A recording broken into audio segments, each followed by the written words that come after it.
Hey guys, welcome back to my channel. For those of you here, I'm Liliana, and in today's video it's a really cool one. I did this for my daughter's birthday, and actually I did something similar last year because it was a really hot trend.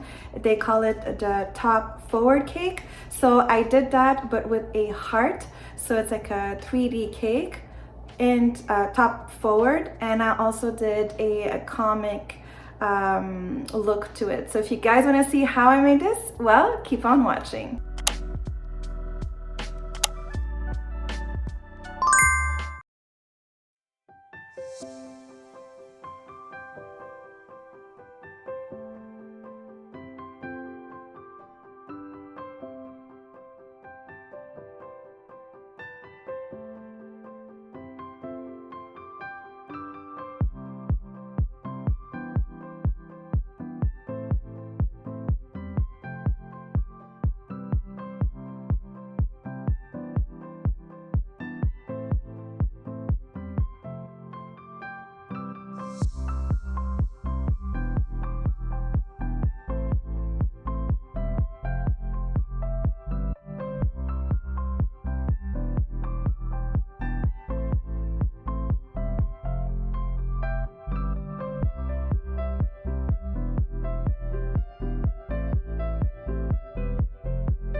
Because I didn't have the actual heart mold, and a lot of times what I find is that when you have those molds, it kind of like dries up on the edges. So I kind of like to just create my own template. So basically what I did is that I cut a heart shape with like paper, and I cut out the same shape with parchment paper. And so like that I have my actual shape, and I also did the same thing with a cake cardboard, a cake plate. So once you have all of that, then you can go ahead and then build your cake. So you're just going to bake your cake like you normally would with whatever recipe that you're using, and then you're going to use that template and then cut your shape. So if you're doing two layers, so you're gonna cut obviously both layers, and then you're going to build it like you normally would. You're gonna do your crumb coat and then your second coat, and you're going to reverse it, and then make sure to also apply some buttercream or spread some buttercream on the other side. Make sure that you have both sides done, and then you can go ahead and then place it forward. That's why they call it top forward cake. And so if you don't want any comic design, then you just leave it like that, and you decorate it however you want. You can add flowers or not, but I wanted to go a notch, and it was for my daughter, so I wanted to make it like a little bit more hip. So right now, like, there's a big trend going on about the comic cake, so I decided to do like a little like design, and I outlined the entire cake. When you're doing that kind of design, it's super important to outline every single thing on your cake so that it pops more. And I added her name. Her name comes from my Etsy shop, so if ever you're interested, you can go ahead and look at that. And I have other also cake toppers and cupcake toppers and even fondant toppers that you can go and have a look at that also. And that was it. So I really hope you guys enjoyed the video. If you did, please give it a thumbs up. Don't forget to subscribe and click the notification bell button so you get notified of all the videos that I put up. Thanks for watching, and see you in the next one. you.